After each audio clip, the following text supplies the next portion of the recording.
perekonomian rakyat masih kembang kempis, rakyat nafasnya masih Senin Kemis, pejabatnya klimis-klimis. Zalim itu namanya. Nggak usah ketawa penggaweanmu itu.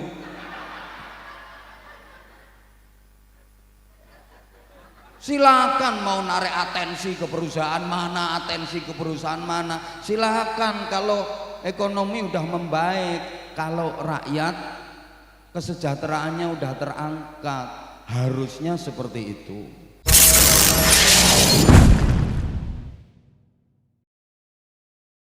Bukan memperkaya diri sendiri. Kemudian al-mukmin mempunyai keimanan yang kuat. Karena orang kalau imannya ndak kuat, apalagi pejabat yang imannya ndak kuat, itu nanti jadinya kayak Raja Fir'aun. Al-Muhaimin itu bisa dipercaya, sehingga kedepannya bisa Al-Aziz, kuat dan dapat dukungan dari mayoritas rakyat. Allahumma sholli ala Muhammad. Ulun izin bicara ke pian sabarataan. Kowe menengo tak antem yo. Ya. Bisanya ya cuman ulun nama pian sabarataan. Ya. Kalau lagi dakwah ke daerah-daerah, ke pelosok-pelosok, alhamdulillah daerah-daerah di Indonesia semuanya hampir sudah pernah ulun datangi. Ulun yang paling kadak paham itu daerah kewanitaan. Itu. Kalau daerah-daerah lain udah paham. Setiap ketemu sama pimpinan-pimpinan, kepala-kepala daerah, mau kepala daerah tingkat 1, kepala daerah tingkat 2, ketemu Kapolda, ketemu Kapolres, ulun selalu berpesan, izin Bapak atau Ibu, kalau melantik pejabat yang eselon di bawahnya, biasanya dilantik kemudian sumpah jabatan. Setelah itu agar menjadi pejabat yang baik, tolong semuanya diajak berdoa. Jangan lupa berdoa, memohon kepada Allah supaya dijadikan sebagai pejabat yang baik dengan bimbingan dan pertolongan Allah. Rata-rata para pimpinan itu bertanya, doanya seperti apa Pak Kiai? Akhirnya saya ajari, doanya begini, setelah dilantik dan sumpah jabatan, baca doa nawaitu shauma ghadin an adai fard. Nah, ya kayak pian, mereka juga heran dan bertanya, bukankah itu doa dan niatnya puasa? Lah ya, emang maksud ulun begitu. Setelah dilantik dan mengucapkan sumpah jabatan, puasa dulu, harus puasa. Namanya orang puasa boleh menikmati hidangan yang lezat-lezat, boleh makan soto Banjar, boleh makan sop buntut, boleh makan udang galah. Ini saya omongin karena tadi di rumahnya Haji Tony saya disuguhin itu. Tak apalin. Boleh makan apa tadi lagi ya? Ada ikan wader.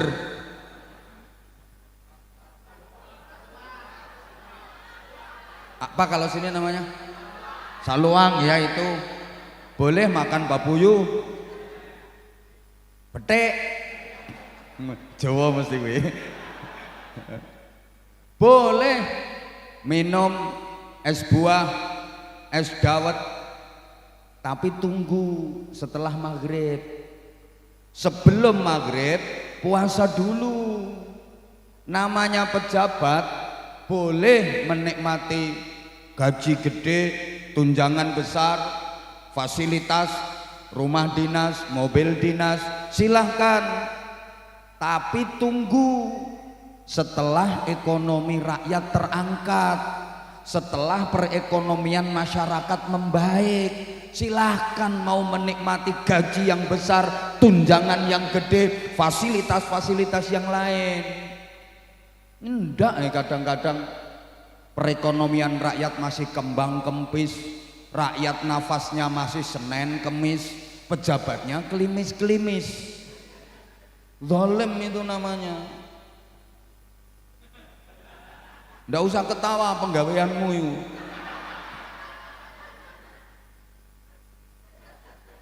Silakan mau narik atensi ke perusahaan mana, atensi ke perusahaan mana, silakan kalau ekonomi udah membaik, kalau rakyat kesejahteraannya udah terangkat, harusnya seperti itu. Menijen ini meneladani Rasulullah dari segi akhlak. Ibu-ibu Bayangkari harus saya sebut di awal, karena setinggi apapun jabatan suami, levelnya pasti di bawah istri.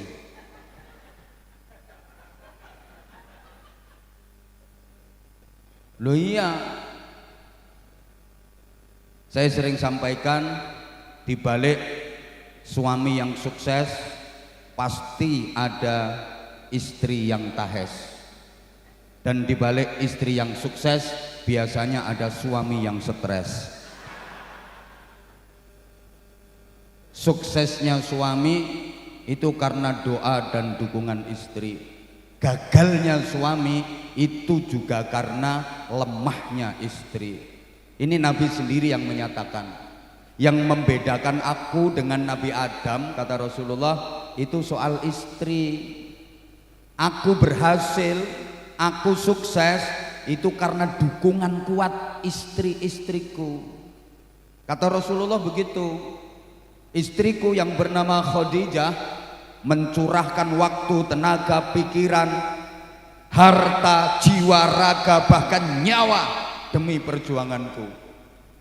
Sayyidah Khadijah, istri Rasulullah yang pertama, itu kaya raya, dan seluruh kekayaannya ditasarrufkan untuk membackup perjuangan Rasulullah.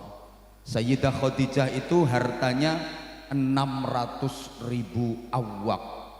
Itu kalau dikurskan rupiah sekarang kurang lebih 200 triliun rupiah. Melongo mesti. Pernah pegang duit 200 triliun rupiah?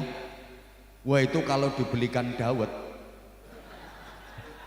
tanah bumbu itu banjir dawet seminggu nggak satu-satu. Duitnya Sayyidah Khadijah yang 600.000 awak semuanya digunakan untuk membackup perjuangan Rasulullah. Kemudian istri-istri yang lain termasuk Sayyidah Aisyah mendampingi dalam suka duka, memberikan support, memberikan semangat, memberikan doa. Suksesku, keberhasilanku karena dukungan istriku. Gagalnya Nabi Adam itu juga karena istri. Nabi Adam dikeluarkan dari surga itu kan gara-gara istri. Betul? Gak paham ya wis ngomong betul no, urusannya biar cepet. Nabi Adam tuh awalnya ndak mau digoda sama iblis, karena iblis gagal memprovokasi Nabi Adam. Ibu Hawa yang diserang, kena Ibu Hawa. Udahlah, percaya sama aku, bilangin tuh suamimu, ini aja namanya syajaratul khuldi, pohon keabadian. Kenapa dilarang makan nama Allah? Karena kalau kamu sama suamimu makan buah ini, kamu akan abadi di surga.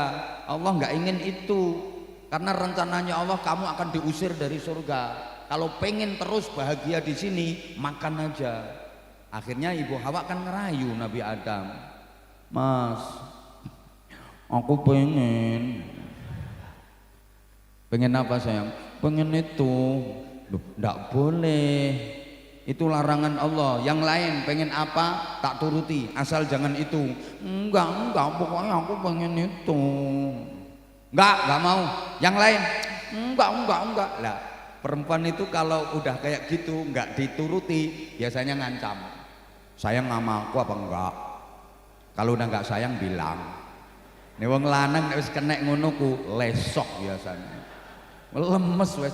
ya wis, akhirnya dituruti. Itu kan gagalnya Nabi Adam juga karena perempuan. Suksesnya Rasulullah juga karena dukungan istri. Maka ibu, suami itu pelupa, suami itu sering lupa kalau suksesnya dia itu karena doa. Ibu, biar kada lupa, nanti pulang dari sini di tembok rumah tulis yang gede, wahai suamiku, suksesmu karena doaku. By your wife. Begitu suami pulang, masuk rumah, lihat di tembok ada tulisan gede, dibaca, wahai suamiku, suksesmu karena doaku. Pasti suami akan menerima. Betul istriku, suksesku karena doamu. Berarti aku kalau pengen tambah sukses lagi, maka yang mendoakan aku harus tambah lagi.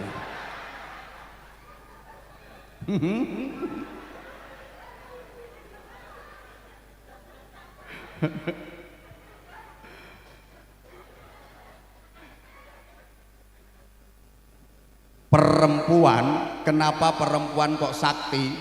Loh, segagah apapun suami, masya Allah, di depan istri itu kayak anak nggak lulus TK. Kapolsek itu udah ajun komisaris polisi. Lah itu kalau di depan anggota ya gagah, kamu sana, kamu sana, kamu sana. Di rumah dibentak sama istri, goblok mendadak.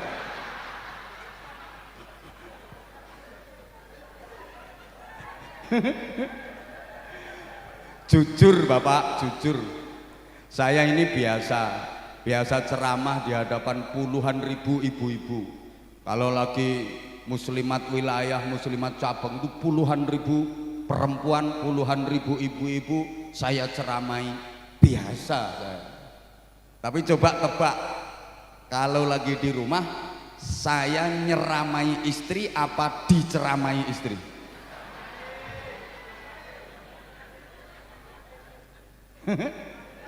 Saya ceramah di hadapan ribuan ibu-ibu biasa, tapi suruh ceramah di depan istri saya seorang diri nggak berani saya. Misalnya dia lagi ngambek, seringkut, seledot, seringkut. Nah, sini kamu duduk. Dia duduk, plek, langsung saya kasih ceramah. Assalamualaikum warahmatullahi. Saya salam belum selesai, prek, tinggal pergi udah. Maka jujur istri saya itu sama sekali nggak kagum dengan ceramah saya. Blas nggak kagum. Biasanya kalau saya lagi di rumah sore habis asar, itu ada tetangga yang suka muter radio pas ceramah saya. Itu kan kenceng banget itu, terdengar dari rumah. Saya lagi duduk, dia lewat di depan saya. Ceramah apa? Ngono kok disenengi wong akeh. Ceramah apa? Saya jawabnya singkat, sing penting laris aku yang.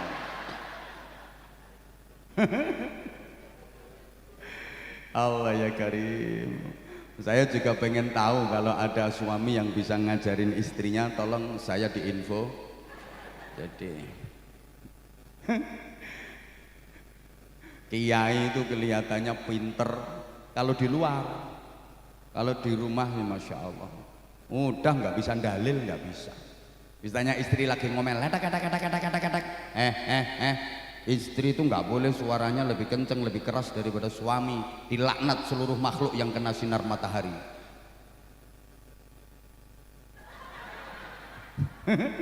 Misalnya tak bilangin, Kanjeng Nabi kan wis dawuh, gak nabi-nabian. Nabi apa? Maka sekarang banyak perempuan yang lebih menonjol dibanding laki-laki. Kok ditanya menonjol apanya? Apa yang dimiliki laki-laki perempuan punya. Kalau diadu lebih menang perempuan daripada laki-laki. Laki-laki itu cuman kelihatan tampangnya aja, tampilannya aja kayaknya gagah kuat, tapi kalau diadu demi Allah kalah sama perempuan. Coba laki-laki mengandalkan ijazah, Perempuan zaman ini juga punya ijazah plus wajah 10. Laki-laki mengandalkan kelulusan, perempuan zaman ini juga punya kelulusan plus kemulusan 20. Mulus kamu geribal. Laki-laki mengandalkan keterampilan, perempuan zaman ini juga punya keterampilan plus penampilan 30. Laki-laki zaman ini mengandalkan prestasi, perempuan zaman ini juga punya prestasi plus tubuh yang seksi 40. Ayo, laki-laki mengandalkan skill, oke, perempuan zaman ini juga punya skill plus sikil plus pentil 50.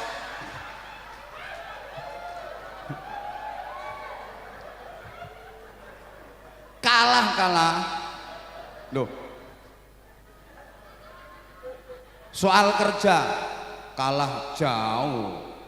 Laki-laki itu paling kerja sehari semalam 8 sampai 10 jam.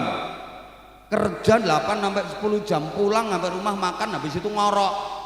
Tapi kalau istri kerjanya nonstop 24 jam, mulai terbit matahari sampai terbenam mata suami. Betul Ibu? Selama mata suami belum terbenam, mata istri nggak bisa terpejam.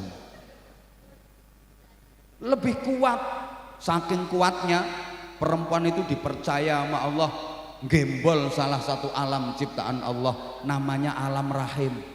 Kuat. Coba laki-laki yang merasa kuat gembol alam kubur. Nggak kuat.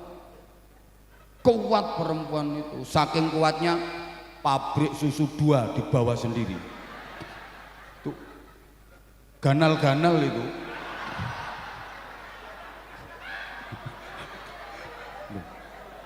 Pabrik susu loro lo disonggo dhewe kuat. Lah wong lanang nggawa ndok loro cilik-cilik masih minta bantuan burung.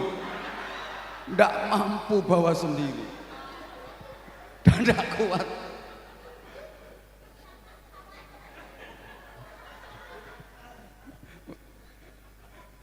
Udah, maka ibu sebentar, ini garapannya ibu-ibu dulu. Sebagai perempuan kenapa sakti? Karena perempuan itu berasal dari kata dasar empu. Dan empu itu kan pembuat senjata. Empu gandring, empu supo, empu tantular, empu sendok. Itu kan sakti-sakti. Lah perempuan itu berasal dari kata dasar empu dengan awalan per dan akhiran an, perempuan, makanya sakti. Gak ngandel ya wis, iki mikire suwe. Ya Allah ya Karim, Allahumma sholli ala Muhammad, Allahumma sholli ala Muhammad. Oke, nanti kita sambung. Sekarang saya hanya ingin mengingatkan kembali kepada Bapak dan Ibu sekalian tentang 6 harapan asasi hidup manusia agar hidup benar-benar bermakna. Jadi ada 6 harapan asasi agar hidup manusia itu benar-benar bermakna. Dan sesungguhnya kita sudah sering diingatkan tentang 6 harapan asasi ini ketika kita berinteraksi dengan sesama. Cuman kita sering nggak menyadari. Apa saja? 1, hidup itu harus selamat. 2, hidup itu harus sehat. 3, hidup itu harus nikmat. 4, hidup itu harus manfaat. 5, hidup itu harus terhormat. Dan yang ke-6, hidup itu harus sukses dunia akhirat. Ini 6 saja yang akan saya uraikan secara sederhana dan singkat-singkat saja karena waktu kita terbatas. Mudah-mudahan selesai dalam 15 menit. Gak melu nyangoni, gak usah cerewet. Ini bosnya Pak Haji Tony lo meneng. Gak nyangoni cerewet. Udah diem. Pokoknya 6 ini aja yang akan saya sampaikan. Pertama, hidup itu harus Allah ya Karim. Ya aku ngomong itu didengerin. Ini cantik-cantik oon. Ibu dengerin kata-kata aku, malah terpesona memandang wajah aku. Dengerin. Coba perhatikan. Pertama, hidup itu harus selamat. Yang kedua harus sehat. Yang ketiga harus nikmat. Yang keempat harus manfaat. Kelima harus terhormat. Keenam harus sukses dunia akhirat. 6 kata akhirannya at dan masing-masing ada keterkaitannya. Ini nggak gampang, makanya larang. Nggak pengen murah ya bojomu kon ceramah. Murah mahal itu tergantung kualitas.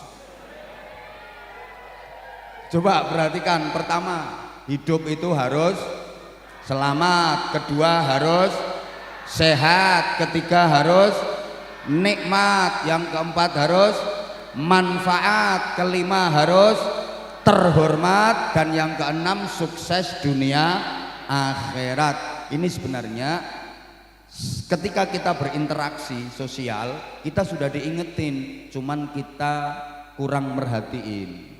Pertama, hidup harus selamat. Siapa sih yang ingin celaka? Kada ada. Meneng otak gasak gitu meneng. Semua orang pengen selamat. Kapanpun, dimanapun, apapun aktivitas yang kita lakukan, kita pengen selamat. Betul? Di rumah pengen selamat, di perjalanan pengen selamat, di tempat kerja pengen selamat, lagi duduk pengen selamat, lagi berdiri pengen selamat, lagi tidur pengen selamat, lagi makan pengen selamat. Loh, makan kalau nggak selamat iso kuntal sak sendok-sendoke, kelek sak garpo-garpone. Makanya kalau mau makan doa biar makanannya barokah, biar selamat gitu loh. Ini aneh ini, kalau mau makan yang disuruh doa anaknya, ayo sayang mau makan doa dulu, mau makan doa dulu. Baca anaknya, emang di sekolahan diajari, di tempat ngaji diajarin Bismillahirrahmanirrahim, Allahumma baik jana bima yajaktana wakina adabannan, amin. Mamae emplak-emplok ae. Ada yang kayak gitu, orangnya sekarang pakai jilbab warna putih pokoknya. Anaknya dipaksa-paksa suruh doa, mamanya nggak pernah doa, laklek kayak. Loh, maaf. Di toilet lagi BAB, kita pengen selamat. Ayo lagi BAB, berjuang, pertentangan, terus nggak selamat, berodoli sak usus-ususnya. Loh, setiap kita pengen selamat toh, maka kalau kita berjumpa dengan saudara yang seakidah, kita diperintah untuk mengucap dan menjawab salam, yang itu berarti mendoakan keselamatan. Ketemu dengan saudara yang seakidah, ketemu dengan saudara yang seiman, kita diperintah untuk assalamualaikum. Nah, yang Pian jawab waalaikumsalam, ganteng oon. Assalamualaikum. Ini artinya apa? Ulun mendoakan Pian agar selamat. Pian, iso kume ulun mbek Pian tok. Mendoakan ulun agar selamat. Ini karena memang setiap kita pengen selamat, dan ucapan selamat ini menjadi tradisi dan budaya di masyarakat kita. Yang ini bagus banget. Ketemu di waktu pagi, selamat pagi, betul? Ketemu di waktu siang ya selamat. Ketemunya waktu sore selamat. Ketemunya waktu malam ya selamat. Loh, ini menjadi budaya. Tahun baru aja ada ucapan selamat tahun baru. Ada yang nikah kasih ucapan selamat menempuh hidup baru. Ada yang khitan kasih ucapan selamat menikmati bentuk baru.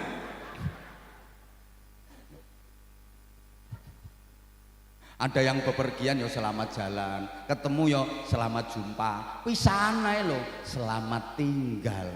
Karena masing-masing kita semuanya pengen selamat. Sampai di truk-truk itu di bak belakangnya biasanya dikasih tulisan gede, utamakan selamat. Karena setiap kita pengen selamat. Sampai orang tua punya anak laki kasih nama Selamat. Ada itu. Halo? Ya, kalau Arab ya Salamun, Nur Salim. Kalau perempuan biasanya ya Salma, Salamah, Silmi. Ini kan ungkapan doa agar selamat. Masyarakat kita juga punya budaya selamatan. Karena tujuannya pengen selamat. Oke, semua orang pengen selamat, tapi ternyata tidak mudah untuk mendapatkan hidup selamat. Banyak anak-anak kita yang dalam bergaulnya tidak selamat. Maaf, yang laki-laki udah mulai kena virus judi online, ngeslot. Ada yang sukanya ke karaoke, ajep ajep ajep ajep ajep ajep ajep ajep, ke night club itu loh, ajep ajep ajep ajep, mulai suka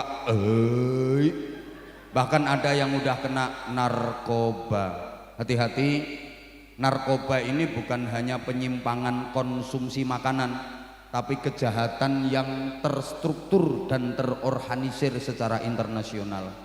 Saya katakan kejahatan yang terorganisir secara internasional karena ada ketuanya, ada pimpinannya, ada anggotanya, ada dananya, ada sasaran tembaknya, ada targetnya, ada evaluasinya. Bayangkan, pengedar narkoba itu hukumannya sampai pada tingkat hukuman mati, betul? Sama ini polisi kok gak tegas blas, betul? Tapi peredaran narkoba itu kok gak ada habisnya. Padahal hukumannya mati loh kalau ketangkep.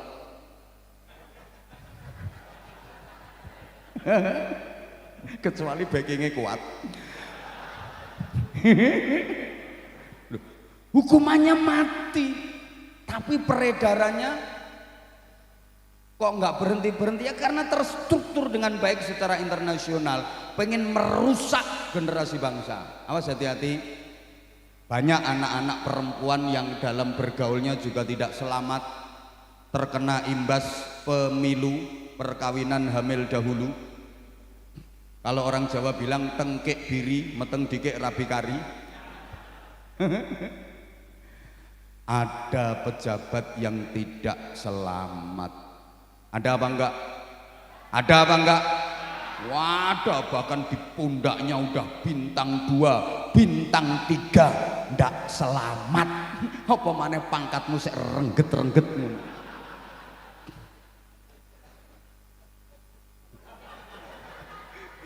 Izin saya ngaji di mana-mana ya kayak gini. Wong jenderal tak gasaki apa maneh trimo rengget-rengget ngono. Gak trimo minggato. Pengen tak mutasi. Tak cari NRP-mu besok geser ya.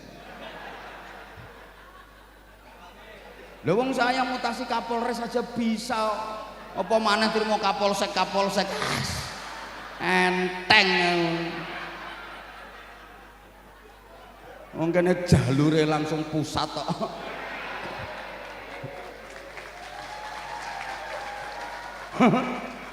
Bolo kabeh. Makanya aja macem-macem karo ulun.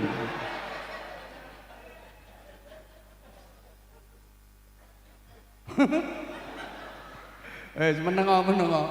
Loh, banyak kok pejabat yang nggak selamat. Baru menjabat 2 bulan tangkep KPK. Tuh makanya kita harus berikhtiar maksimal agar selamat. Perilaku kita harus perilaku yang menyelamatkan. Ucapan kita harus ucapan yang menyelamatkan. Hati-hati dengan lisan. Salamatul insan fi hifdzil lisan. Hati-hati, karena mulut santan binasa, karena mulut badan binasa. Hati-hati dengan ucapan. Ucapan kita bisa menentukan keselamatan kita. Orang itu kalau ucapannya baik dapat perlakuan baik, tapi kalau ucapannya buruk dia juga dapat perlakuan buruk. Coba ibu kalau tidak percaya, besok pagi diri di tepi jalan, ucapkan yang baik-baik, pasti ibu akan dapat perlakuan baik. Begitu ada orang lewat, ibu nyapa, hai, pasti ibu akan dapat balasan, hai juga. Ada orang lewat lagi, ibu ucapkan yang baik, pagi, pasti ibu dapat perlakuan pagi. Bahkan ada turis, orang asing lewat, ibu kasih ucapan morning, ibu juga akan dapat perlakuan morning too gitu. Ada orang lewat, ibu kasih ucapan assalamualaikum. Ada yang lewat lagi, kasih ucapan yang baik assalamualaikum. Ada yang lewat lagi, kasih ucapan yang baik assalamualaikum. Ada yang lewat lagi assalamualaikum. Pasti ibu akan dapat perlakuan waalaikumsalam, waalaikumsalam, waalaikumsalam, waalaikumsalam, waalaikumsalam.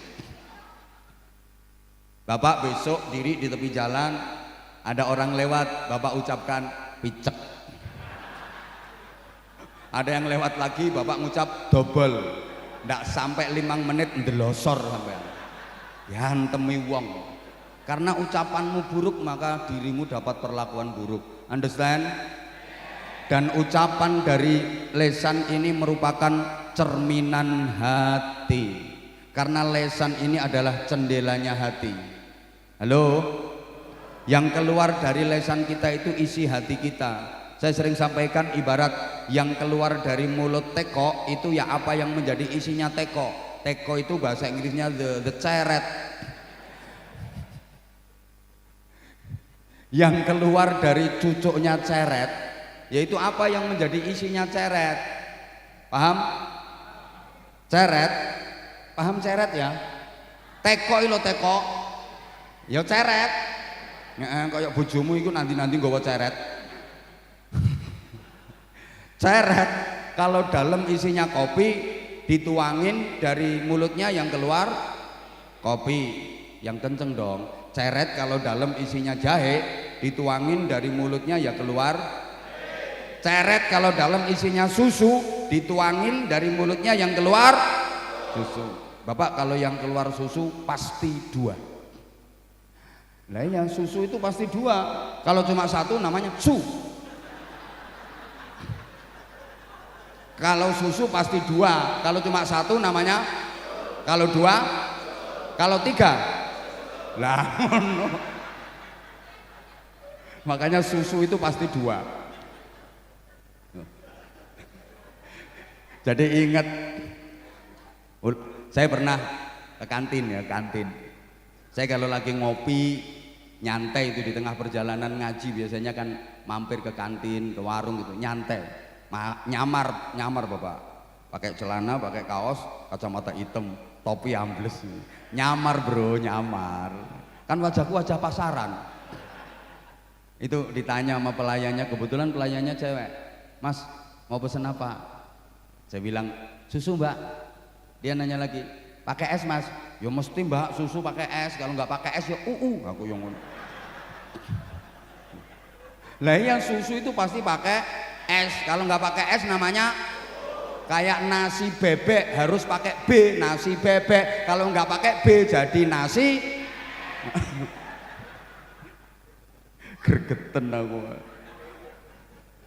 Ceret kalau dalam isinya dawet dituangin dari mulutnya yang keluar seperti itu.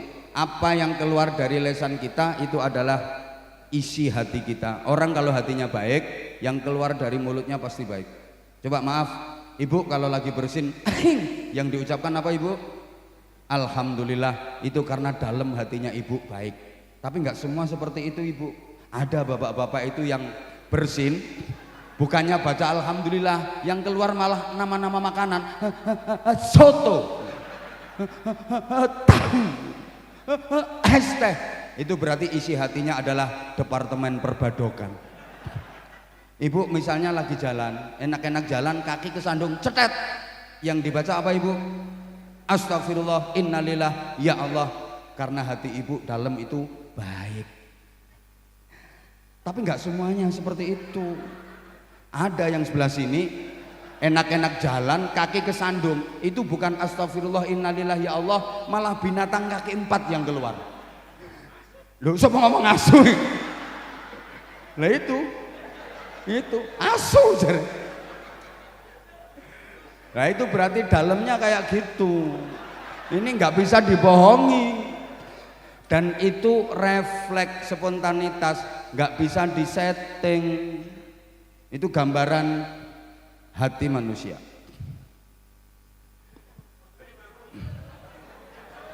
Pertama, Pak Haji Tony izin, ini anggota minta tambahan waktu. Ibarat orang kerja namanya lembur Bapak, jadi harus ada lemburannya ya.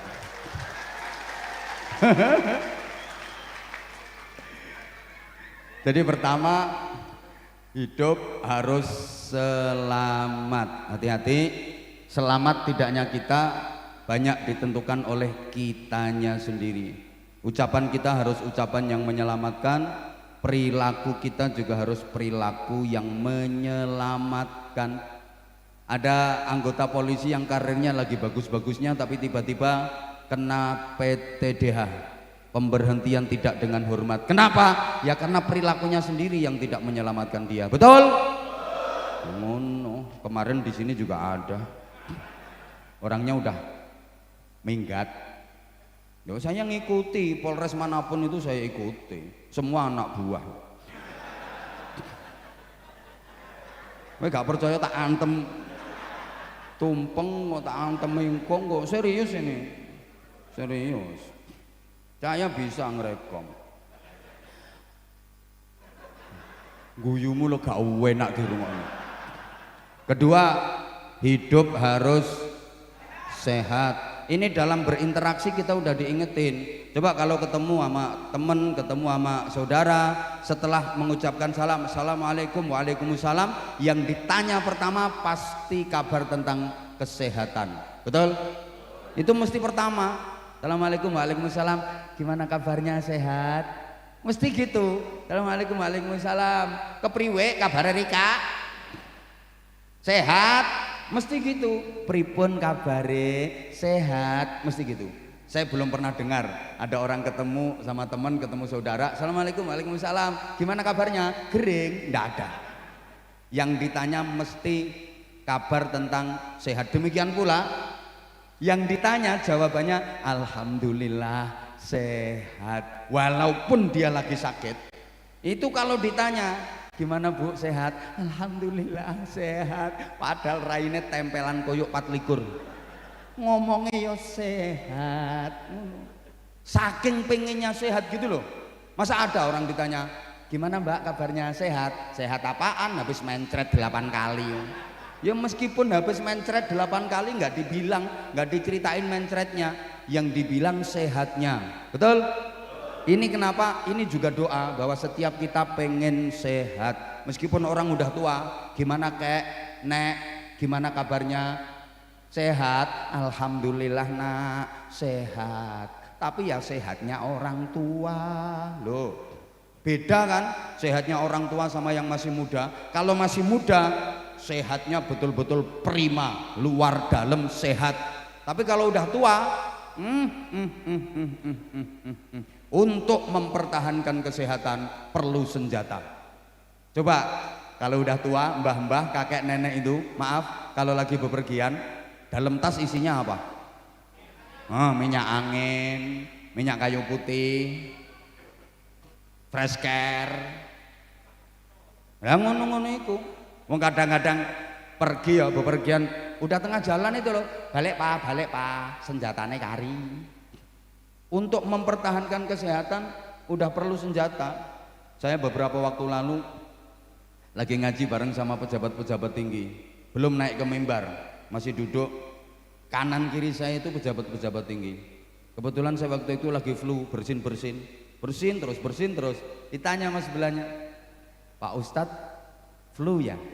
Iya kayaknya. Lu kanan kiri itu langsung ngeluarin minyak angin. Aku mikir pejabat tinggi itu yang nggawa senjata ternyata. Tuh, apalagi ibu-ibu, maaf, kadang-kadang belum bisa tidur kalau malam, nggak bisa tidur sebelum pegang 2 senjata. Tangan kanan botol diisi air hangat untuk tolak angin, tangan kiri minyak kayu putih untuk tolak suami. Ibu-ibu kadang suka jahat kalau lagi capek males melayani suami.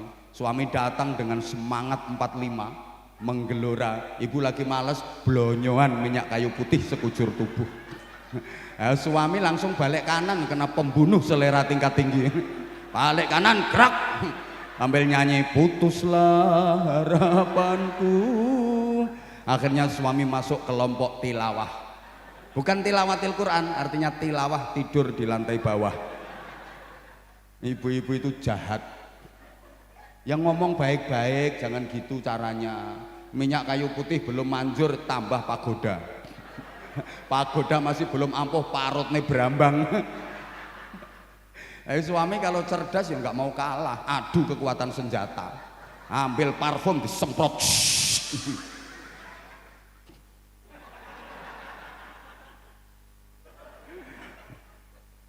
Maka kita harus sehat, karena sekuat apapun iman kalau nggak sehat ibadah nggak bisa sempurna. Imannya kuat tapi nggak sehat, sholat nggak kuat berdiri. Iman kuat tapi nggak sehat, puasa nggak kuat, nggak mampu menjalankan ibadah haji. Ibadah nggak bisa sempurna. Maka yang kita konsumsi harus menyehatkan. Perilaku kita harus perilaku yang menyehatkan. Allahumma sholli ala Muhammad. Dan semua ibadah yang disyariatkan dalam Islam itu menyehatkan kalau kita kerjakan dengan baik dan benar. Nih, jadi sehat harus kita ikhtiari. Halo? Orang sakit itu karena beberapa hal. 1, pola makan. 2, pola pikir. 3, pola hidup. 4, kakean pola. Nah, yang paling banyak itu yang nomor 4 itu. Kakean pola itu yang bikin orang sakit. Maka sehat itu meliputi 5 hal: fisik, psikis, sosial, kultural, and spiritual. Understand? Ibu-ibu kalau saya bilang understand, ibu jawab yang kenceng yes gitu. Saya ulang, understand? Kenapa kalau saya ngomong understand ibu-ibu harus yes? Sebab understand itu bahasa Inggris, berasal dari 2 kata under dan stand. Under artinya di bawah, stand artinya berdiri. Jadi kalau yang di bawah sudah berdiri, ibu-ibu harus yes gitu.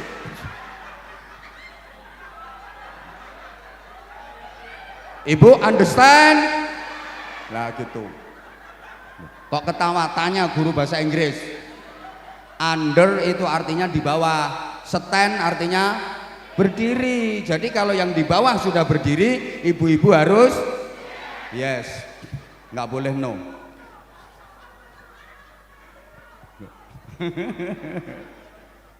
Masya Allah. Sehat itu mencakup 5 hal: fisik, psikis, sosial, kultural, and spiritual. Understand? Nggak berani yes. Yang sering dilupakan orang itu tentang spiritual. Kalau fisik, psikis, sosial, kultural diperhatiin, tapi spiritual yang bahkan ini adalah faktor utama pendukung kesehatan sering dilupakan. Orang itu sakit apapun, kalau hatinya nggak diobati dulu, kalau hatinya nggak disembuhkan dulu, nggak bakal bisa sembuh penyakitnya. Saya ulang, pengumuman, penyakit apapun yang diderita manusia, Selama hatinya nggak disembuhkan dulu, nggak bakal bisa sembuh itu penyakit. Makanya penting spiritual. Betul, betul. Nah, tak kasih tahu lagi, ini saya dibilangi sama dokter. Dokternya ahli, spesialis. Saya percaya kalau soal kesehatan yang ngomong dokter, saya percaya. Kayak soal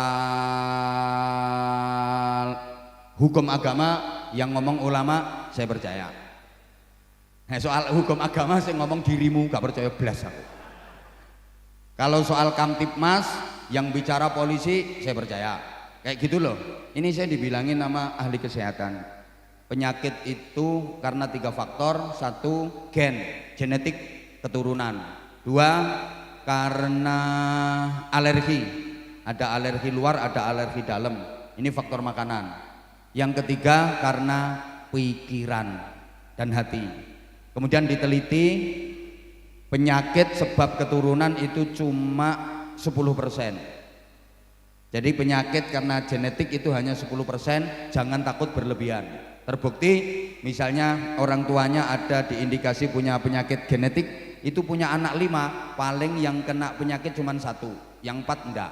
Punya anak 10, paling yang kena penyakit itu ada 2, yang 8 enggak, gitu loh. Makanya jangan takut berlebihan. Kadang takut berlebihan, Mbak katanya mau ngambil menantu itu anak, Mbak. Iya, harinya udah jadi. Kalau bisa dibatalin, apa nggak ngerti itu bapaknya kencing manis. Pasti anaknya kencing kecut. Nggak bener itu. Kadang masyarakat kita itu jahat. Kalau ada orang yang disinyalir, diindikasi punya penyakit apa keturunan, terus dikucilkan. Bayangkan, misalnya yang kena penyakit itu kita atau keluarga kita, terus dikucilkan masyarakat. Kayak apa perasaan kita? Gitu loh mikirnya.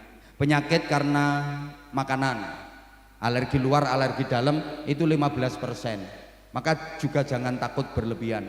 Misalnya sakit ini nggak boleh makan ini, nggak boleh makan ini, nggak boleh makan ini. Sebenarnya nggak apa-apa. Yang penting halalan thayyiban. Islam nggak ada larangan, Rasulullah juga nggak pernah melarang. Silahkan. Misalnya asam aurat, katanya ndak boleh makan udang lah, nggak boleh makan kepiting lah, ndak apa-apa. Yang penting halalan thayyiban dan jangan berlebihan. Jangan berlebihan. Yang bikin sakit itu berlebihan. Jangankan orang sakit, orang sehat aja kalau berlebihan bahaya. 2, setelah makan ndak usah cek, ndak usah periksa. Ngene periksa ya konangan gitu. Nggak apa-apa sebenarnya, yang penting jangan berlebihan, jangan akeh. Nah, penyakit sebab pikiran itu 75%. Jadi banyak orang sakit-sakitan itu bukan karena genetik, bukan karena faktor makanan alergi, tapi karena terlalu banyak pikiran. Halo? Halo? Akeh wong gering, gak mergo turunan, gak mergo panganan, tapi mergo pikiran. Orang itu kalau kebanyakan pikiran, hatinya susah. Kalau hatinya susah, sarafnya kaku.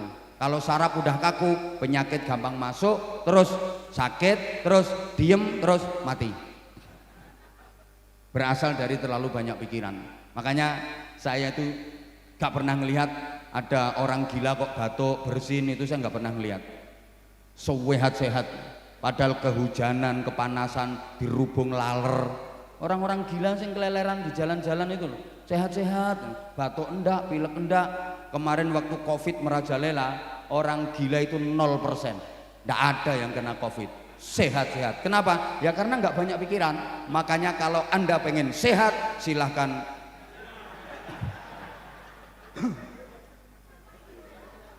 Lah ini terus diteliti lagi, laki-laki sama perempuan itu umumnya lebih dulu mati laki-laki. Loh iya, ini bapak-bapak, mas-mas siap-siap rodok gampang mati. Kenapa? Karena laki-laki itu nggak suka ngomong, suka mikir. Beda dengan perempuan, nggak suka mikir tapi suka wong wedok ki ngomong ora patek mikir. Makanya sering habis bicara terus loh, ngopo aku ngomong ini? Kenapa aku tadi ngomong kayak gitu? Kenapa aku tadi ngomong kayak gitu? Itu biasa. Mergo wong wedok kuwi seneng ngomong, gak seneng mikir. Nek wong lanang seneng mikir gak patek seneng ngomong. Lah laki-laki suka lupa kalau kebanyakan mikir itu bikin sakit. Kebanyakan ngomong biasa ndak apa-apa. Misalnya ya, banyak omong kok bikin sakit, itu guru-guru TK udah sakit semua. Penceramah-penceramah gering-gering kabeh. Ndak apa-apa. Nah, gitu loh. Wong lanang lah mikir.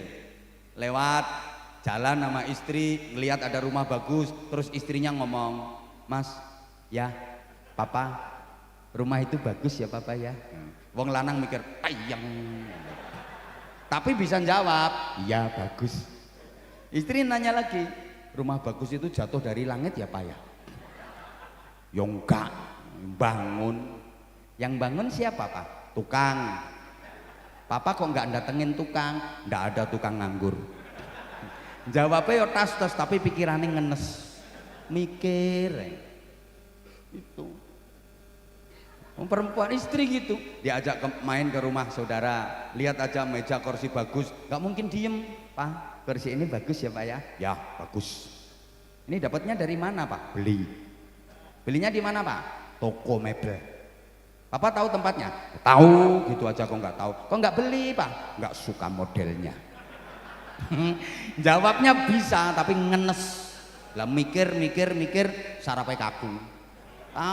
Akhirnya menang terus mati.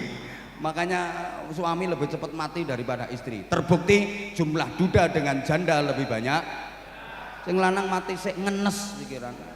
Karena sarafnya kaku, kebanyakan mikir. Maka saya kalau ngaji kayak gini ceramah tak bikin happy, tak bikin humor biar kita sarafnya kendor. Biar nggak kaku saraf, wajib tentengan kaku gampang mati.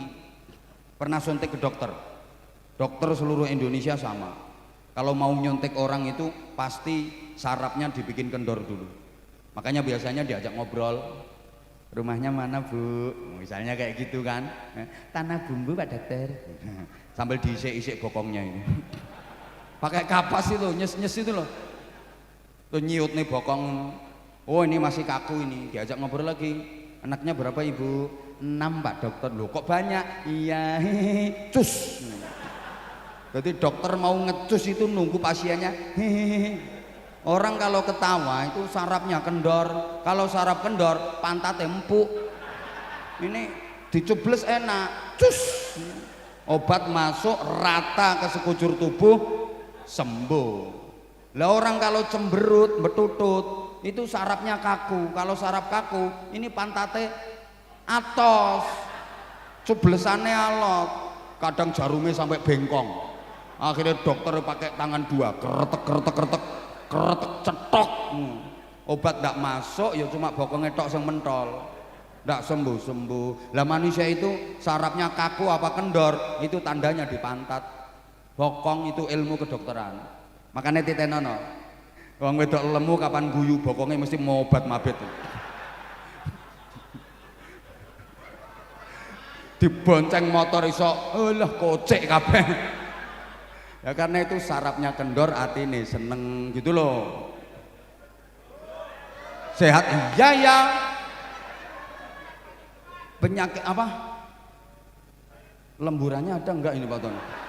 Lah penyakit itu ada dua. Ada penyakit dohir, ada penyakit batin. Ada penyakit jasmani, ada penyakit rohani. Oke, penyakit jasmani itu ya penyakit yang terdeteksi secara medis.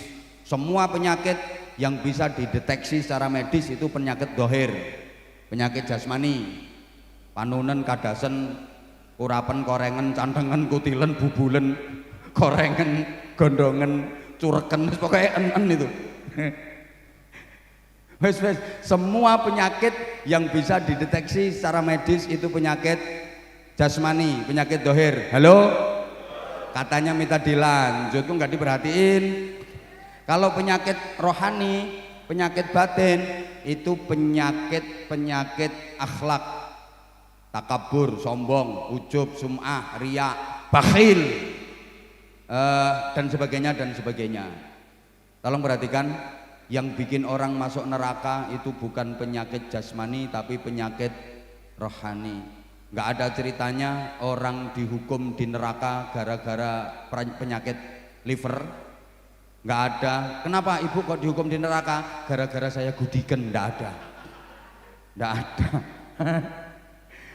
Orang dimasukkan ke neraka itu karena penyakit rohani, gitu loh. Mbok paham mbok enggak ngene iki aku susah. Polisi ganteng-ganteng oon.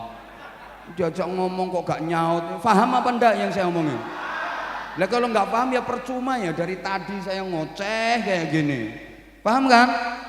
Ya udah, jadi kalau penyakit jasmani, penyakit dohir, pengobatannya gampang. Kenapa? Yang sakit ngerasa, yang sakit ngerasakan sakit. Kalau dia nggak tahan, mau berobat, gampang sembuhnya. Tapi penyakit rohani, ini yang sakit itu nggak ngerasa kalau dia sakit. Yang kemeng itu tetangganya. Gitu loh. Yang kena imbas dampak sakitnya itu tetangganya. Kalau penyakit dohir, penyakit jasmani, ya yang ngerasa sakit ya yang penyakitan itu. Misalnya ada orang bisulen gede sak terong. Wah ini yang bisulennya aduh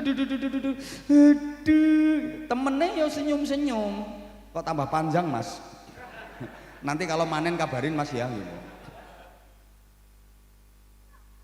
Beda dengan penyakit rohani, penyakit batin. Ini yang sakit dia nggak ngerasa kalau lagi sakit. Tetangganya yang kemeng. Contoh, misalnya di satu kampung ada pencuri, ada maling. Itu yang sakit kan pencurinya, yang sakit kan malingnya. Tapi yang bingung, yang susah, yang sumpek siapa? Tangga-tanggane, gitu loh. Loh, maling itu misalnya dia punya barang dicuri orang, pasti dia nggak suka. Loh kok dia tega nyuri barangnya orang? Berarti nggak waras itu, sakit itu, paham? Sakit itu. Ibu maaf, ibu misalnya diomongin sama temen, ada orang lain ngomongin tentang ibu suka apa enggak? Enggak suka. Sorry, ibu pernah ngomongin orang? Oh gak waras berarti. Emane ayu-ayu gendeng.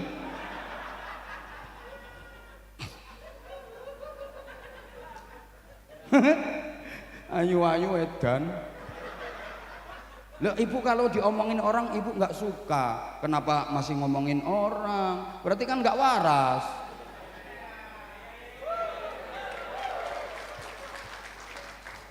Masya Allah.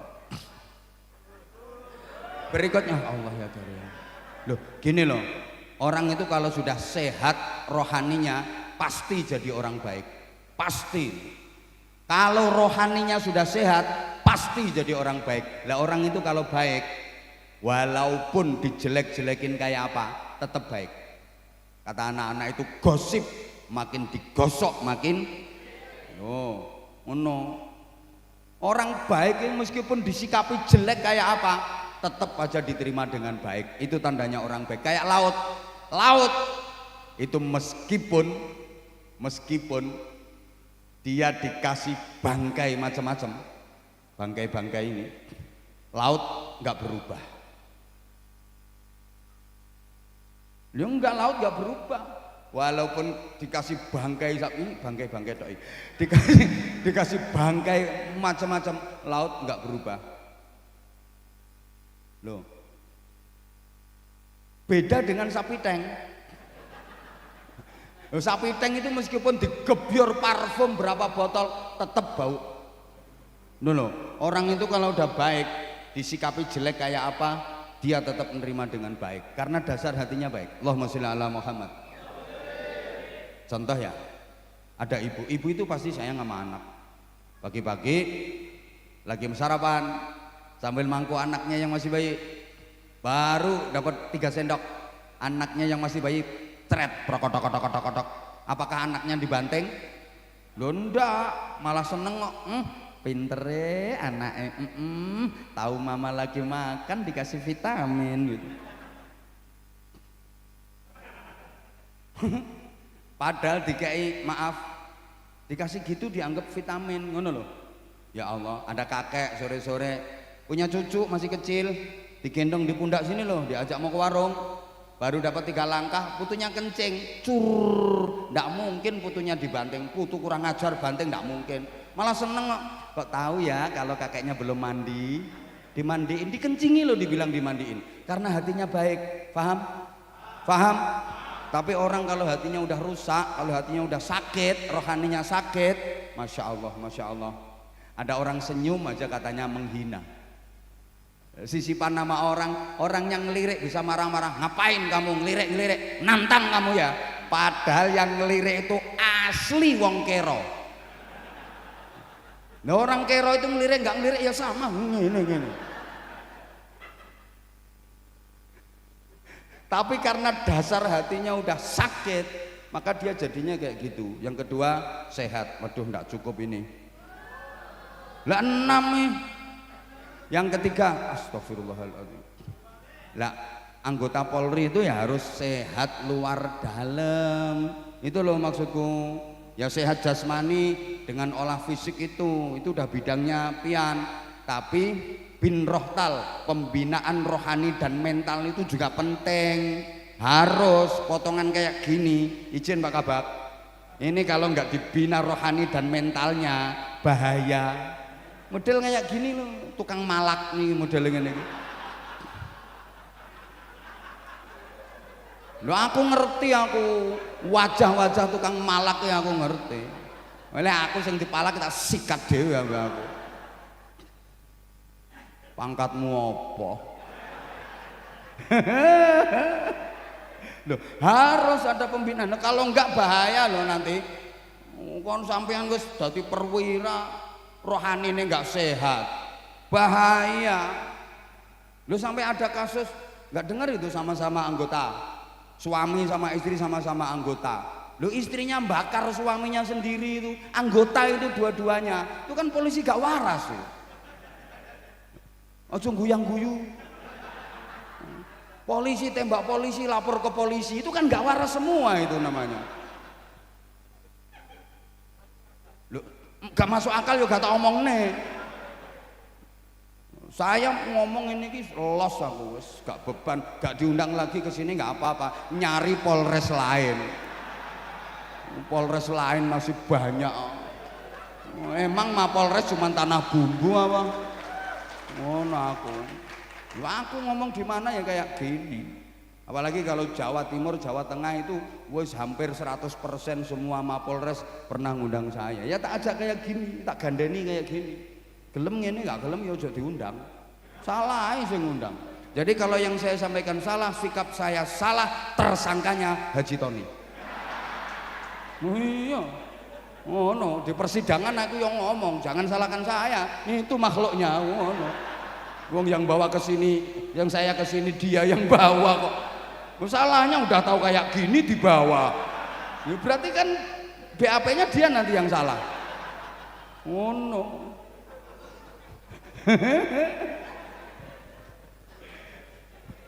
Udah sekarang nomor 3. Loh ini harapannya anggota itu sehat semua gitu loh. Ya sehat jasmani, sehat rohani. Dah. Yang ketiga sekarang hidup itu harus nikmat. Setiap kita pengen nikmat dan sebenarnya ketika berinteraksi kita udah apa ya dikasih pelajaran. Makanya acara kayak gini pasti ada konsumsinya, ada makanannya, ada snacknya. Ini untuk menguji kenikmatan. Saya ngaji itu ya saya baca dari yang sekarang terjadi aja. Ini semuanya apa ngedep kotaan. Itu alat penguji kenikmatan. Gimana Bapak Ibu, masih bisa merasakan nikmat? Masih bisa merasakan nikmat? Alhamdulillah, karena banyak yang udah tidak bisa merasakan nikmat. Ada loh ya, ada. Dikasih makanan macam-macam udah takut. Daging takut, udang takut, gula takut, gajah takut, gorengan takut, kenikir takut, bayem takut, emping takut, padahal orangnya gagah.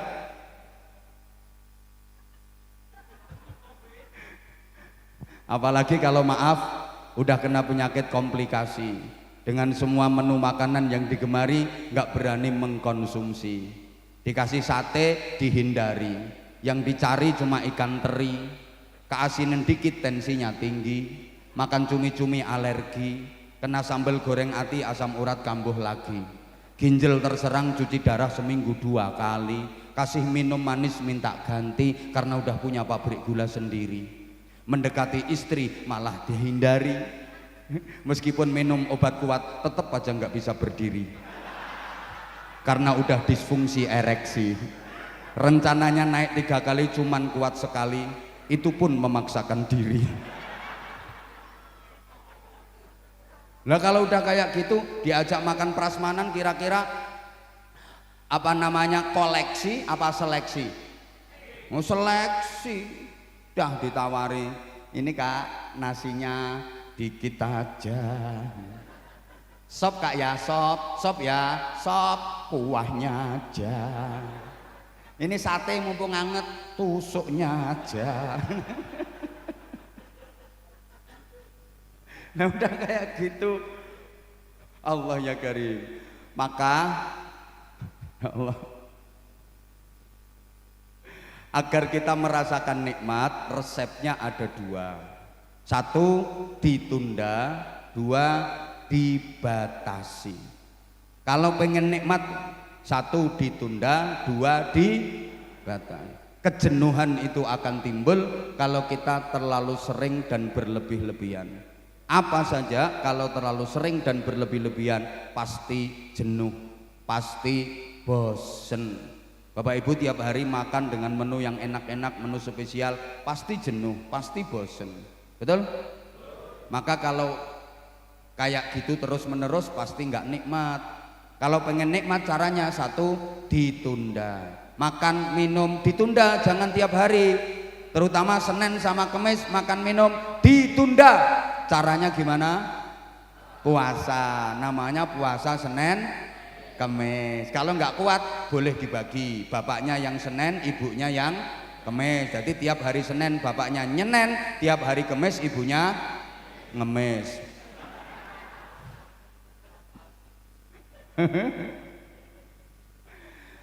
Itu ditunda. Nah nanti kalau buka puasanya dibatasi, jangan over. Lauknya jangan banyak-banyak, jangan berlebihan, pasti nanti nikmat.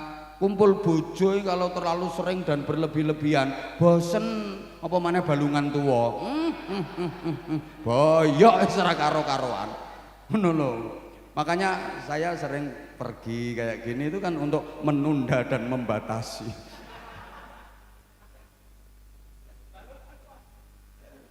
Nah itu loh. Halo? Nikmat itu nggak harus enak Ibu, jangan salah. Nikmat sama enak itu beda. Enak itu objektif, nikmat itu subjektif. Nikmat itu nggak harus enak.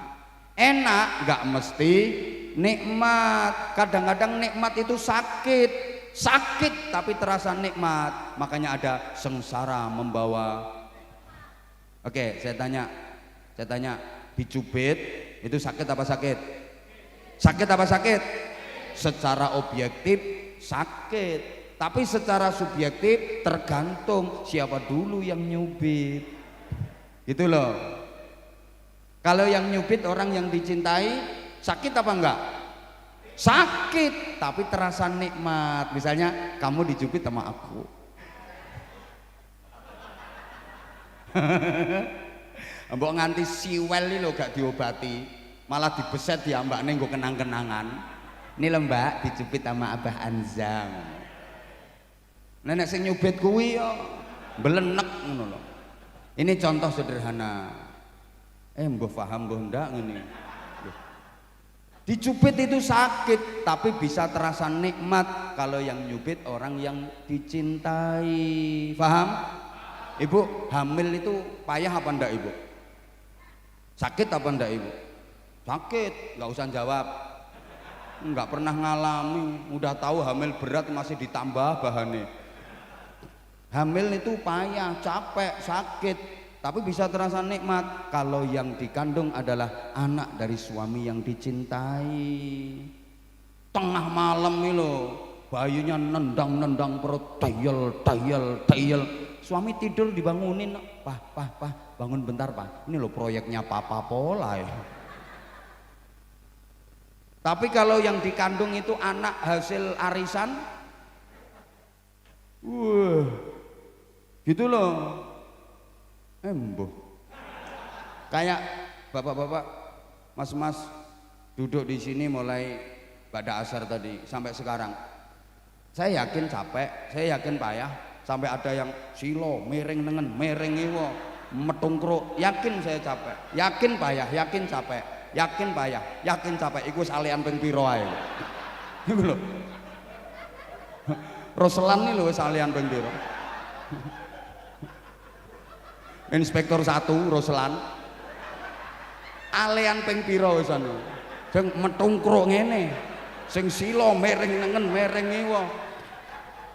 Yakin capek, payah loh, tapi nikmat. Kenapa? Ketemu sama idola. Itu menengok ya, pangkatmu lagi ngene.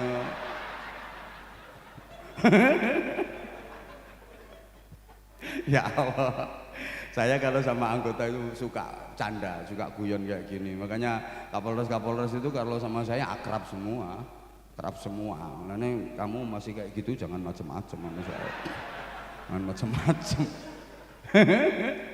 Lihat, beliau aja senyum terus sama saya. Dari tadi lo senyumnya nggak berhenti. Itu AKBP loh, sama saya juga AKBP. Loh, kalau beliau Ajun Komisaris Besar Polisi, saya juga AKBP, aku Kiai Barisannya Polisi. Lah, oh no, gitu. Gak usah ketawa. Ini bikin singkatan-singkatan kayak gini tuh nggak gampang, makanya yo mahal. Lu pengen murah yo Pak Tony kon ceramah dhewe. Ayo maju gantiin dan. Ayo maju gantiin. Kok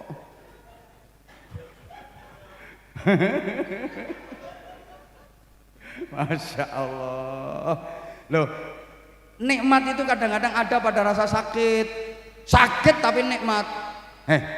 Ada seorang laki-laki, dia sakit lumayan parah sampai opnam di rumah sakit berhari-hari, tapi dia merasa nikmat. Begitu udah sembuh diajak pulang sama keluarganya, dia nggak mau. Diajak pulang nggak mau, padahal udah sembuh. Kenapa? Dia lebih merasa nikmat di rumah sakit karena dia lagi jatuh cinta sama perawatnya. Mau dibilangin kok, kadang sakit tapi terasa nikmat. Dikasih sakit jadi deket sama Allah, banyak berdoa, banyak berzikir. Tadinya kalau sehat, omongannya itu kotor jelek, kadang-kadang. Begitu sakit langsung, ya Allah, ya Allah, astagfirullah. Subhanallah, subhanallah, subhanallah, subhanallah.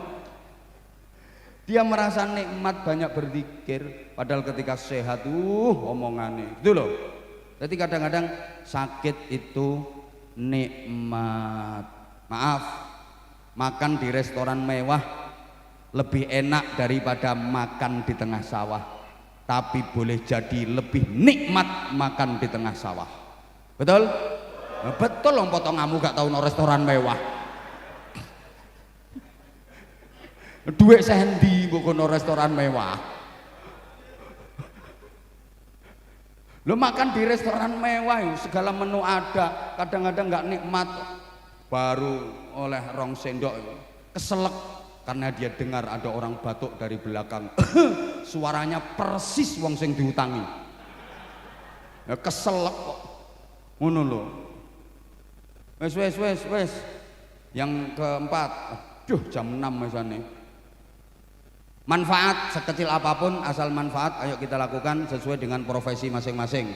Kalau kiai itu ibadahnya ya wiridan, zikiran, doa. Guru ya intisyarul ilmi, tentara ya pertahanan, polisi ya kamtipmas, pengamanan, yang ngono, guru pengajaran, penceramah, pengajian, sesuai dengan profesi masing-masing. Kiai doa, wiridan, muter tasbih, sulastri, doa, ya Allah ya Rahman, ya Allah ya Rahim, ya Allah ya Rahman, ya Allah ya Rahim. No, ya Razak ya Razak, ya Fatahu ya Alim, ya Fatahu ya Alim, itu kiai. Ya Allah, ya Hadi, ya Alimu, ya Khabir, ya Mubin. Lama-lama ya Dana, ya Dana, ya Dana, ya Dana, ya Dana, ya Dana, ya Dana, ya Dana, ya Dana, Dana. Kiai bangun masjid kehabisan semen. Ya Dana, ya Dana, ya Dana, ya Dana, ya Dana, ya Dana, ya Dana. Dana nggak keluar-keluar, dana nggak turun-turun. Ya nasib, ya nasib, ya nasib, ya nasib. Kalau orang kaya ibadahnya apa? Nyumbang banyak duit. Bukan doa, salah pasang itu. Orang kaya kok doa, itu nggak mandi, malah ngerusak hadis. Yang ngerusak hadis. Ulun pernah di pesantren didatengin orang kaya. Saya tahu kalau dia kaya dari mobilnya. Oh, harganya udah di atas 5M, mesti orang kaya. Dan itu bukan rentalan. Orang kaya bener, tak ajak keliling, pas kebetulan lagi bangun pesantren, gedung tahfidzul Quran. Ya tahu lagi bangun, Pak Kiai lagi bangun. Ya insya Allah ini untuk asrama tahfidzul Quran. Ya saya doakan mudah-mudahan cepat jadi bangunannya. Langsung tak omongi, aku gak butuh dongamu. Dipikir dia tak ajak keliling jalan-jalan, tak minta doa apa? Orang kaya doa itu merusak hadis. Loh, hadisnya itu qiwamud dunya bi arba'ati asya. Satu, bi ilmil ulama, ulama berjuang dengan ilmunya. Dua, bi adlil umara, pemimpin pejabat berjuang dengan keadilannya, kebijakan. Tiga, bi sakhawatil aghniya, orang kaya dengan kedermawanannya, berjuangnya, ibadahnya orang kaya, nyumbang gak ndonga ngerusak hadis. Yang doa sing melarat-melarat ngono kuwi, itu bagian donga. Orang kaya kok ndonga, tak bilangin, ndak, aku gak perlu dongamu, ngerusak hadis kamu.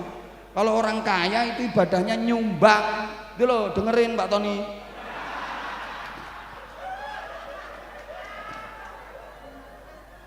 Pak Tony ndonga gak mandi blas, mandi sing melarat-melarat. Lah makanya Pak Tony suka bantu yang miskin-miskin, itu nanti yang miskin dibantu kan otomatis doa. Lah itu kecipratan dongane wong melarat. Ngono carane. Makanya kiai-kiai itu politike, kiai yang kaya itu suka nampung santri-santri miskin terus digratiskan. Karena kiai itu sadar dia kaya, doanya nggak mujarab, doanya nggak mustajabah. Makanya nampung santri-santri yang miskin, itu yang dongane mandi-mandi, nah kiai kesetrum dongane santri yang melarat-melarat. Politik itu aslinya. Loh, dibilangi lah kalau kamu banyak hutang, ibadahnya apa? Kerja keras nyari duit. Jangan salah, hutang banyak pengen lunas ke masjid, sewaktu-waktu di masjid terus. Lunas enggak hutangnya? Lunas apa enggak? Lunas nek nyolongi kota amal. Oh no. Ya jangan salah gitu loh. Jadi ibadah sesuai profesi, izin kayak Kapolsek, ibadahnya ya Kamtipmas, wilayah hukum, wilayah hukumnya kondusif, aman, terkendali, itu ibadah yang paling berpahala. Misalnya Pak Tony tiap hari menginstruksikan kepada anggota wajib puasa tiap hari. Ini malah anggota Polsek mana Pak Tony? Hah? Simpang 4 lemes semua. Lo poso kabeh, ada orang lapor dan motor saya hilang, udah urusi sendiri, seluruh anggota lemes. Ya nggak keterima puasanya. Lah Kapolsek seanggotanya lemes kabeh. Ini malah puasane Kapolsek seanggota ndak diterima sama Allah. Ngono, mulane Kapolsek ndak puasa ndak apa-apa. Mau kesenengan wis males poso diomongin ngene. Yang penting wilayah hukumnya kondusif. Itu ibadahnya jangan salah. Kapolres turuh tahajud tiap malam, wiridan tahajud. Lah akhirnya Mapolres Tanah Bumbu kene iki ya kacau semrawut tuh. Enggak ada apel, enggak ada apa. Lah mana Kapolresnya? Karipan. Ya enggak dapat pahala. Ngono lho. Mbok paham mbok ora pokoknya. Yang kelima, hidup harus terhormat. Makanya kita diajari coba di acara event semacam ini tadi mulai MC sambutan semuanya kan yang saya hormati Bapak Kapolres, yang saya hormati Ibu Ketua Cabang Bayangkari, yang saya hormati para pejabat utama Mapolres, yang saya hormati para Kapolsek jajaran, yang saya hormati karena semua orang pengen dihormati, semua orang pengen terhormat sejelek-jeleknya orang. Ketawa itu orangnya tetap pengen dihormati, kalau nggak dihormati marah. Maka izin saya kalau ngaji di lapas, ngasih pembinaan ke lembaga pemasyarakatan, itu yang saya hadapi kan para penjahat, yang saya hadapi kan mereka narapidana. Betapapun saya harus menghormati mereka. Saya kalau ngomong hati-hati, bapak-bapak, ibu-ibu, saudara-saudara sekalian yang saya hormati, karena mereka juga pengen terhormat kok, walaupun jalannya masih salah. Coba kalau saya jujur, bapak-bapak, ibu-ibu, saudara-saudara sekalian, para penjahat yang terlaknat, yang moralnya bejat, yang menjadi sampah masyarakat, yang bangsat dan yang keparat, gak bisa mulih aku. Bisa dilempar sandal, diantem watu, diantem kursi. Saya tetap yang saya hormati, mereka juga pengen dihormati kok. Halo? Bahkan ketika saya ngasih pembinaan di lokalisasi, itu yang saya hadapi PSK, perempuan suka konoan. Itu pelacur, disumpeli alat mancur itu. Biasa disebut WTS, wadah titip senjata. Walaupun yang saya hadapi perempuan-perempuan nakal, saya ngomongnya ibu-ibu dan mbak-mbak sekalian yang saya hormati. Coba kalau saya ngomong ibu-ibu dan mbak-mbak sekalian, para lonte-lonte, juga para begenggek-begenggek yang sudah nyenyek, sudah lecek, ya, dicamah aku diumpah-umpah. Ya kalau cuma dicamah diumpah-umpah, kalau ditawari, ayo. Ayo Pak Ustadz, untuk Pak Ustadz diskon 50% ya. Kayak kacau. Siapa ngomong mangkat no? Oh ketara langganan yo. Apa Sunardi? Oh Sumardi. Asli ketularan Roselan. Kok iso mangkat iki lho.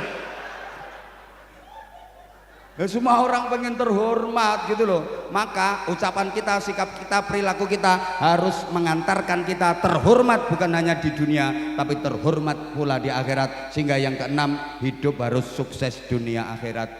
Ini terungkap dalam doa sapu jagat, Rabbana atina fid dunya hasanah wa fil akhirati hasanah wa qina adzabannar. Kalau hanya sukses di dunia rugi, karena di dunia itu nggak lama, temporer. Sukses yang sesungguhnya adalah kesuksesan di akhirat. Insya Allah meneladani Rasulullah untuk menggapai sukses di akhirat akan saya sampaikan pada serial berikutnya. Bulung burung cendrawasih hinggap di kayu. Terima kasih, thank you.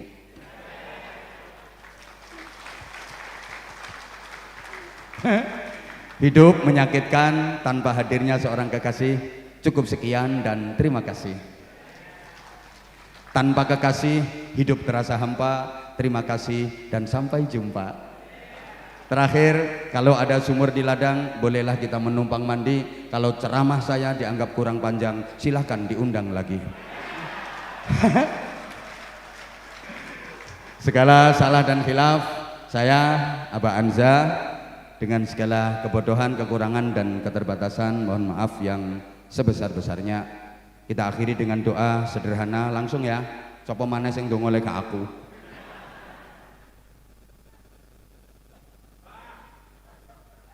Roselan kon ndonga ya gak pantes. Ya aku wae Pak Roselan. Malah salah kabeh engko ndongane.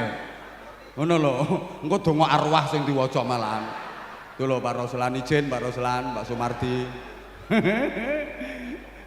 Paling akrab saya karo Pak Ruslan. Menengo liyane menengo.